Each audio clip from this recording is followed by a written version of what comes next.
BNP হয়তো মনে করতে পারতেছে না যে তারা হেরে যেতে পারে এই ইলেকশনে। আমার ব্যক্তিগতভাবে বিএনপিকে হারায় দেওয়ার কোনো মিশন নাই, ইচ্ছাও নাই।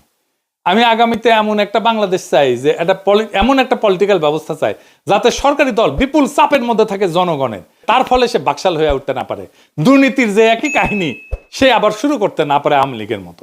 কিন্তু মুশকিল হইল যে বিএনপি এতেই এমন ডরে এমন শুরু করেছে যে আগে হাইরা বসে আছে, মানে ওই রাজনৈতিক বিরোধিতা নিবারে পারে না, ওরা পারিচ্ছেই না।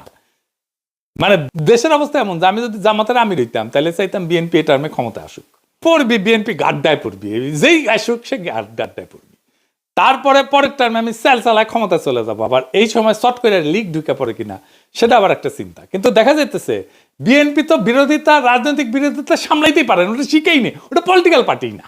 বিএনপি আগে হারার রাস্তা বসে আছে। কিছু মনে করেন না বিএনপির ভাইরা, আপনাদের কোনো চান্স আমি দেখতেছি না। আর আপনাদের হারায় দাও 1-2 এর ব্যাপার।